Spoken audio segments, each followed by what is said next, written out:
हमको बहुत ज्यादा फिक्र है, हम नहीं चाहते हमारा कोई साथी बीमार हो जाए, लेकिन ये वादा है मेरा, ये मेरा वादा है कि टिकट मिलने के बाद फिर आएंगे अखिलेश भाई।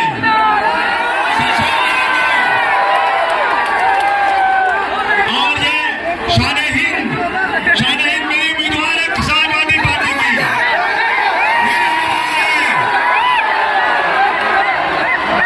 चाहे कुछ भी हो जाए, अखिलेश भाई इंशाल्लाह इस टिकट को यूटी में लेंगे, अलायंस में लेंगे इंशाल्लाह। बोलो हमें लाना है कि नहीं लाना यहाँ पर? जीत होगी कि नहीं अब हमारी? तुमने देखा असेंबली में मैं हर मुद्दे पर लड़ाई करता हूं। इसी मालेगांव में जब 32 लोगों को बम से भून दिया गया था तो सरकार ने 1 लाख रुपया दिया था। मेरा एमएलए या नहीं, मेरा एमपी या नहीं, मेरी सरकार या नहीं, लेकिन मुझे गर्व है इस बात का, मेरा नेता मुलायम सिंह यादव ने कहा कि मालेगांव के लोग परेशान हैं, मैं 50 लाख रुपया देता हूं। 50 लाख इसी मालेगांव में कि मेरे नेता मुलायम सिंह यादव जी ने उन गरीबों के सर पर हाथ रखा और 50 लाख रुपया की मदद किया, जबकि सरकार ने 1 लाख रुपया दिया एक आदमी के दोस्त को। बहुत कुछ बातें करनी थी, लेकिन आज बात करने का वक्त नहीं है, ज्यादा नहीं बोल सकते आप। लेकिन हम आज संकल्प होकर फिरका परस्तों को खत्म करेंगे इंशाअल्लाह ताला। माली से अदावत है, माली से अदावत है, पर माली से अदावत है, पर शैदाए चमन हूं मैं। माली से अदावत है पर शैदाए चमन हूं मैं, सरकार का दुश्मन हूं पर वफादार वतन हूं मैं। दोस्तों साथियों, इधर ले आप देखते हैं असेंबली में अबू आसिम मौत के हक की लड़ाई लड़ता है कि नहीं लड़ता है? हम 2 एमएलए, हमें 6-8 एमएलए चाहिए, और जिस दिन अखिलेश भाई 8 एमएलए हो गए ना, किसी की मां ने दूध नहीं पिलाया मुसलमानों को साथ। ये मेरा वादा है, मैं जान देकर भी इस कौम के लिए अपनी जान दे सकता हूं, लेकिन झुक के किसी के सामने घुटने टेक नहीं सकता हूं। दोस्तों मैं ज्यादा नहीं बोलूंगा, आप बोलेंगे इकरा हसन,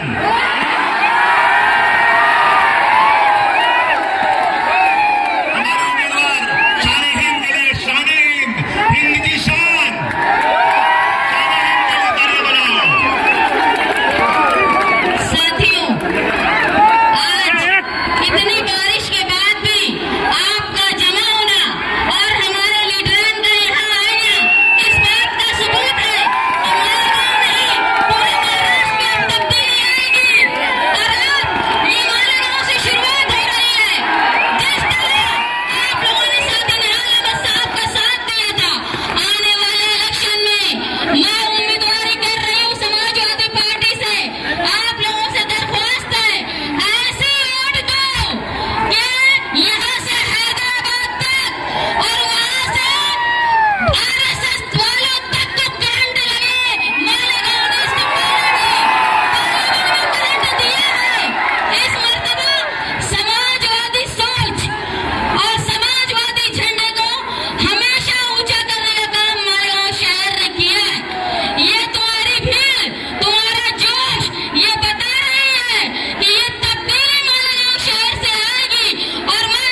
और हमारी बड़ी बहन शान बाजी और मुझे सुनने के लिए आप यहाँ इकट्ठा हुए, मैं दिल की गहराइयों से शुक्रिया अदा करती हूँ। आपके यहाँ आकर बिल्कुल एहसास नहीं हो रहा कि हम घर से बहुत दूर चलकर आए हैं। ये भी बुनकरों की और मेहनतकशों की धरती है, और जहाँ से मैं आती हूँ वहाँ भी बुनकरों की और मेहनतकशों की धरती है।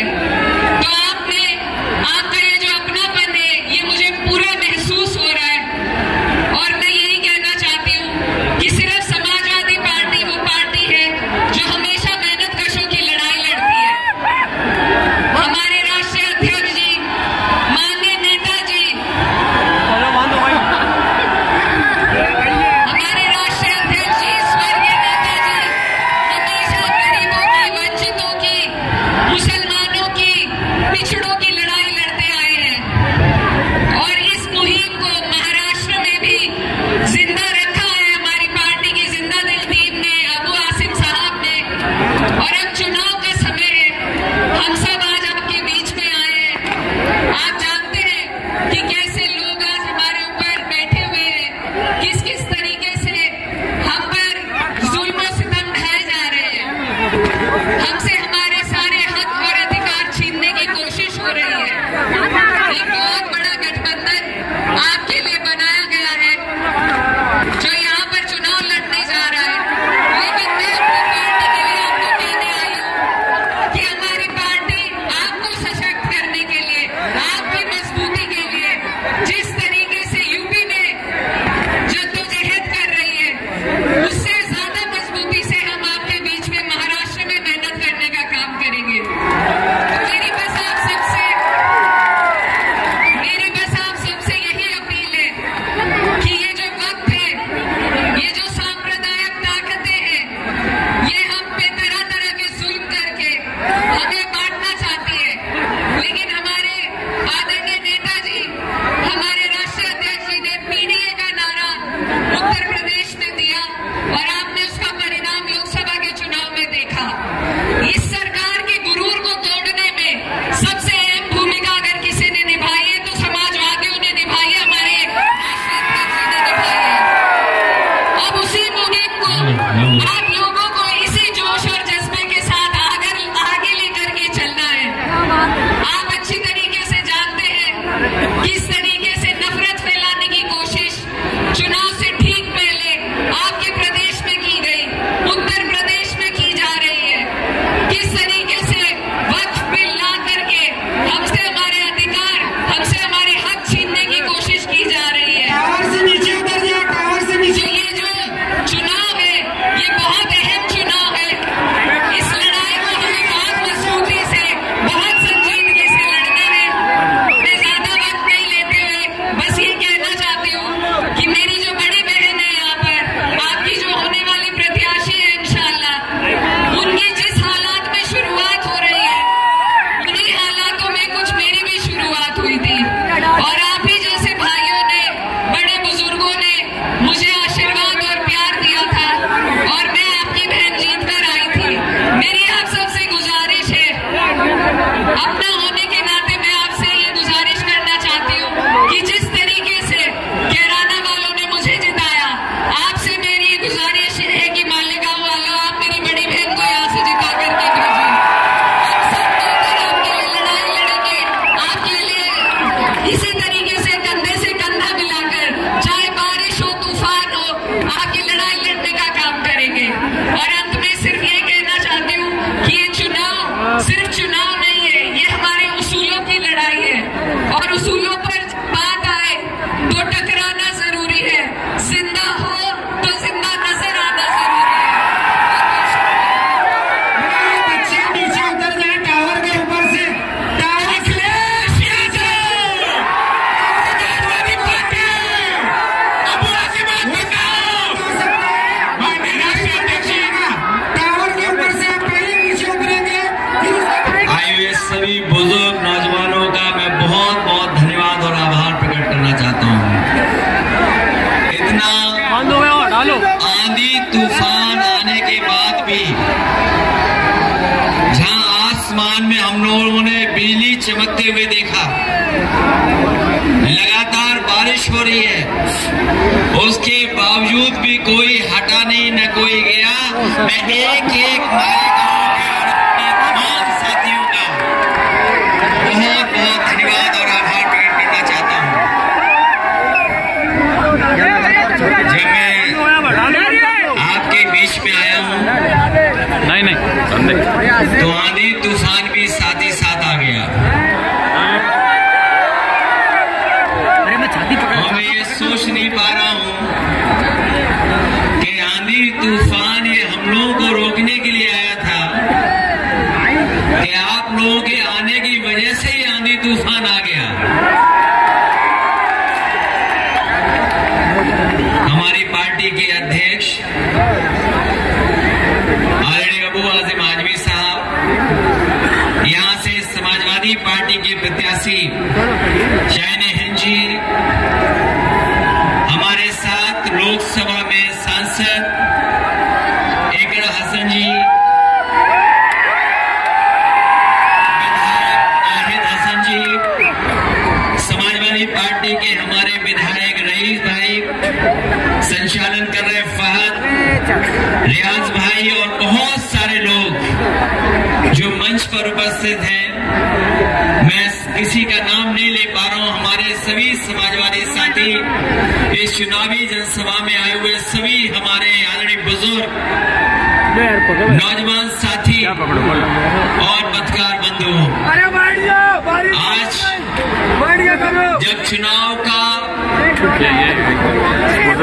तारीख आ गई है, घोषणा हो गई है तारीख की, जब और दल इसकी तैयारी कर रहे हैं कि कौन कहां से प्रत्याशी होगा, उस समय समाजवादी पार्टी जनता के बीच में आकर के अपने प्रत्याशी के लिए आपसे सहयोग मांगने आ रहे हैं। जहां अभी देश में जहां चुनाव हो रहे हैं, देश में जहां चुनाव हो रहे हैं, ये देखने को मिल रहा है कि भारतीय जनता पार्टी बहुत हताश हो चुकी है। जहां भी भारतीय जनता पार्टी जब से लोकसभा में उनकी हार हुई है, न केवल उनके अंदर हताशा है, निराशा भी है, इसीलिए वो चुनाव में हर हथकंडा अपनाने जा रहे हैं। हमने देखा कि हरियाणा का जो चुनाव पूरा का पूरा भारतीय जनता पार्टी के खिलाफ था, हारने वाली भारतीय जनता पार्टी हरियाणा जीत गई। इसलिए हम अपने महाराष्ट्र के लोगों से कहना चाहता हूं कि जहां हमें सावधान रहना है, वहीं हम लोगों को तैयारी भी रखनी है कि भारतीय जनता पार्टी किसी भी सीमा तक जा सकती है इंडिया गठबंधन और हमारे यहाँ के गठबंधन को हराने के लिए। जहां तक गठबंधन की बात है, मुझे खुशी है इस बात की कि इंडिया गठबंधन ने भारतीय जनता पार्टी का मुकाबला किया और भारतीय जनता पार्टी को पीछे करने का काम किया। जो 400 पार का नारा दे रहे थे, वो बहुमत की सरकार नहीं बना पाए, उन्हें दूसरे दलों का सहारा लेना पड़ा। यहां पर जो सरकार चल रही है, महाराष्ट्र में जो सरकार चल रही है, महायुति की सरकार, ये कोई सरकार जनता की चुनी हुई सरकार नहीं है। महायुति सरकार जो भारतीय जनता पार्टी की चल रही है, उसको हथिया करके चलाने का काम कर रहे सरकार। ये जनता की चुनी हुई नहीं सरकार है, ये हथियाई हुई सरकार है। और जब से महायुति सरकार बनी है, इसने जनता को महादुखी करने का काम किया है। न केवल महादुखी किया है, बल्कि सरकार में महाभ्रष्टाचार भी बढ़ा है। जो भारतीय जनता पार्टी के सहयोग से सरकार चल रही है, मैं आपको भरोसा दिला सकता हूं, महाराष्ट्र के लोग इनको हरा दो, महायुति हारेगी, यहां पर इनका गठबंधन हारेगा और चलने वाली दिल्ली की सरकार भी चलेगी नहीं, वो सरकार भी गिर जाएगी, वो चलने वाली नहीं है। इसलिए जहां देश का, महाराष्ट्र का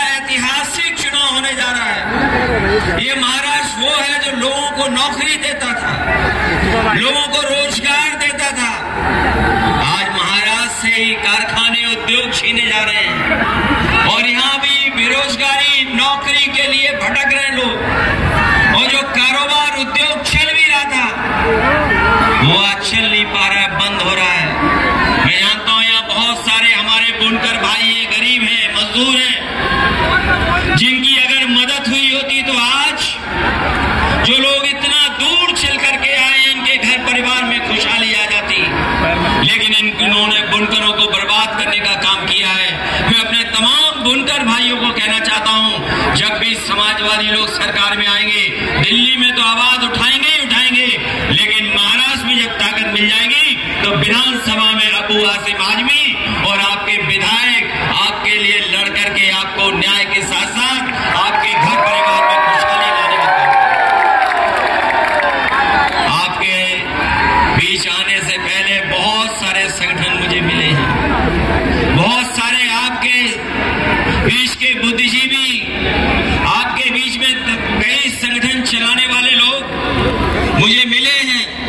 उन्होंने न केवल अपने बुनकर भाइयों की आवाज को हम तक पहुंचाने का काम किया, वही जिस तरीके से मॉब लिंचिंग से लेकर के हमारे आपके धार्मिक और उन पर समय समय पर जो सवाल खड़े करते हैं, अपनी भाषणों से हमारे आपके लोगों को अपमानित करते हैं, हम आपको भरोसा दिलाते हैं न केवल उत्तर प्रदेश में बल्कि देश में जब कभी भी आवाज उठाने का मौका मिलेगा, ऐसे सख्त कानून बनेंगे कि कोई मॉब लिंचिंग की तरफ या किसी के भगवान के या धर्म के खिलाफ कोई बोल नहीं पाएगा। जहां एक तरफ ये तमाम सवाल हैं, वही समाज को बांटने के लिए इन्होंने जो वक्फ को लेकर के एक देश में छेड़ने का काम किया है। जिस समय लोकसभा में बिल पेश हुआ था, हम लोगों ने उस समय भी आवाज उठाई थी और कहा था कि वक्फ का बिल जो आ रहा है ये खासकर मुसलमान भाइयों को परेशान करने के लिए, उनके जमीनों को छीनने के लिए आ रहा है। ये भारतीय जनता पार्टी जमीनी पार्टी बनकर के जमीनें छीनना चाहती है। हम आपको भरोसा दिलाते हैं जो बिल जमीन और सम्मान और आपके खिलाफ आया उसकी भी हम लोग पूरी तरीके से विरोध कर करके उसके खिलाफ खड़ा होने का काम करेंगे। मैं इस मौके पर मैं आप सबका बहुत बहुत धन्यवाद और आभार प्रकट करना चाहता हूँ। मैं देख रहा हूँ बारिश रुक नहीं रही है, बादल और बिजली चमक रही है, अभी भी बादलों से आवाज सुनने को मिल रही है। ये आपकी आवाज से बादलों में आवाज मिल रही है और हम आपको भरोसा दिलाते हैं कि समाजवादी पार्टी यहां से चुनाव लड़ेगी और हम लोग आपके बीच में आकर के आज तो केवल बारिश आई है, लेकिन मैं जानता हूं जब वोट पड़ेगा तो मालेगांव के लोग, हमारे अपने लोग एक एक वोट की बारिश कर करके समाजवादी पार्टी को जिताने का काम करेंगे। ये बारिश हमें भरोसा दिलाने की जब वोट पड़े तो बारिश की तरह वोट पड़ेगा, जैसे बूंद गिरी है वैसे ही वोट भी भारतीय जनता पार्टी के खिलाफ पड़ेगा। मैं इन्हीं शब्दों के साथ जो बारिश में खड़े हैं लोग, मैं इतनी कार्यक्रम को सफल बनाने का काम किया, जहां हमारी सब व्यवस्था खराब हो गई उसके बाद भी आप लोग मौजूद हैं। मैं आप सबका बहुत बहुत धन्यवाद देता हूं। साथ ही हम अपनी पार्टी के प्रत्याशी जैन हिंद जी का धन्यवाद देता हूं। हमारे साथ मंच पे रईस शेख साहब हैं, रियाज साहब हैं और जो हमारे और साथी हैं जो समाजवादी पार्टी से चुनाव लड़ रहे हैं। मैं इनके लिए समाजवादी पार्टी की टिकट देने का भी फैसला लेता हूं। अबू आसिम आजमी ने जो सिफारिश की है हमारे रईस शेख साहब की, उनके साथ ये हमारे दूसरे साथी हैं रियाज आजमी जी, भिवंडी वेस्ट के हैं, हमारे रईस शेख तो पहले से ही विधायक हैं भिवंडी ईस्ट की,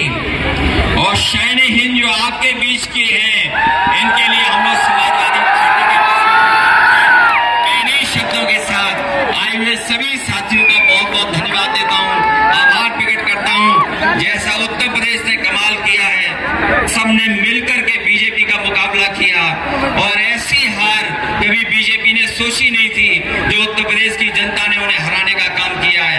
मैं जानता हूं जनता खिलाफ है, उनकी बुलडोजर की राजनीति के खिलाफ है, जो उनकी इनकाउंटर की राजनीति उसके खिलाफ जनता है। और न केवल ये काम इसलिए किए जा रहे हैं कि आज जनता महंगाई का सवाल न पूछे, आज जनता बेरोजगारी का सवाल न पूछे, और इसीलिए ये नफरत फैलाने का काम कर रहे हैं। मुझे पूरा भरोसा है महाराष्ट्र की जनता भी नफरत की राजनीति को खत्म करेगी और ये जो निगेटिव नैरेटिव की राजनीति कर रहे हैं भारतीय जनता पार्टी के लोग, उसको खत्म करने का काम करेंगे। इन्हीं शब्दों के साथ हम अपने बुनकर भाइयों को भरोसा दिलाते हैं कि बुनकर भाइयों की आर्थिक स्थिति को बेहतर करने के लिए अभी बिजली में सब्सिडी मिल रही है, अगर इससे भी ज्यादा बिजली की सुविधाएं देने का काम होगा, और अगर उत्तर प्रदेश की तरह जो उत्तर प्रदेश में सुविधा मिलती बुनकरों की, अगर वो सुविधाएं मिल जाएंगी तो हमारा बुनकर भी खुशहाल हो जाएगा। उस दिशा में हम लोग काम कर करके आपकी मदद करने का काम करेंगे। बहुत बहुत आपको